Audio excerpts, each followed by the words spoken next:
Affaire Amine Gouiri, les coulisses du forfait pour la CAN 2023.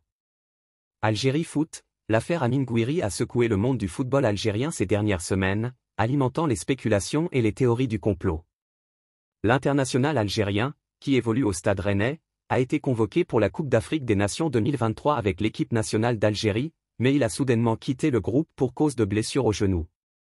Les circonstances entourant ce forfait ont suscité des interrogations, des accusations, et des réponses de toutes parts. Le forfait mystérieux.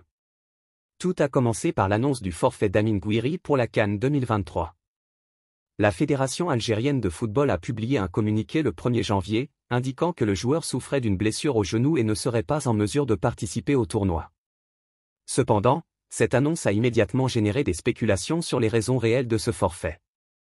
Sur les réseaux sociaux, certains fans et observateurs ont évoqué la possibilité qu'Amine Gouiri ait été contrarié par le rappel d'un autre attaquant, Youssef Bellelli, et qu'il ait choisi de quitter la sélection nationale par frustration.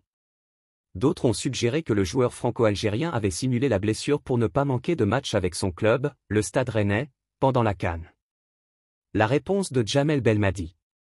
Le sélectionneur national, Djamel Belmadi, a apporté sa contribution à cette controverse en déclarant que l'équipe nationale n'avait pas été informée à temps par le Stade Rennais de la blessure d'Amine Gouiri. Belmadi a déclaré que le joueur était arrivé en Algérie avec une blessure au genou et a insinué que le club français avait tardé à fournir les informations nécessaires. La déclaration de Belmadi a alimenté davantage les spéculations et a mis en évidence une possible tension entre le sélectionneur national et le club. Les supporters de l'équipe nationale se sont divisés sur la question, certains soutenant le joueur, tandis que d'autres remettaient en question la sincérité de sa blessure.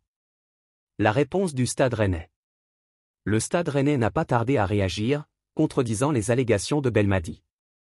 Le club a publié un communiqué affirmant que toutes les informations concernant la blessure d'Amine Gouiri avaient été transmises au staff de l'équipe d'Algérie en temps et en heure. Cette déclaration a ajouté un élément supplémentaire à l'imbroglio, laissant les fans perplexes quant à la véracité des accusations. La version de Julien Stéphane. Cependant, le mystère persistait jusqu'à ce que l'entraîneur du Stade Rennais, Julien Stéphane, intervienne dans cette saga. Lors d'une conférence de presse, Stéphane a révélé les détails qui ont entouré la blessure d'Amine Gouiri. Selon Stéphane, la blessure de Gouiri au genou s'est aggravée après un match contre Clermont en Ligue 1 française le 20 décembre dernier. Le joueur a ressenti une douleur significative après cette rencontre. Contrairement à l'affirmation de Belmadi, Stéphane a expliqué que le club avait immédiatement communiqué la situation au staff de l'équipe d'Algérie.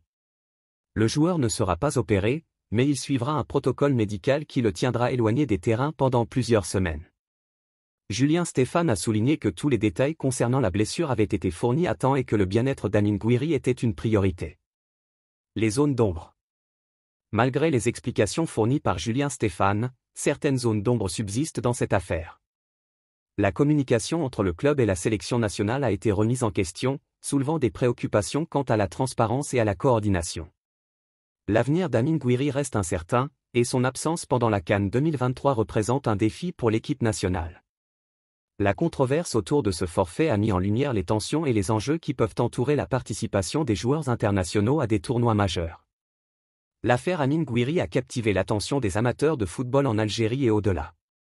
Elle illustre les complexités et les défis auxquels sont confrontées les équipes nationales lors de la gestion de leurs effectifs, ainsi que les attentes élevées des fans envers leurs joueurs préférés.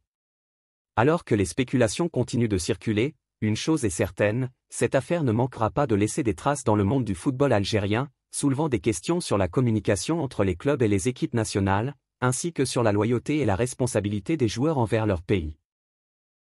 Merci de bien vouloir activer la cloche et de cliquer sur j'aime.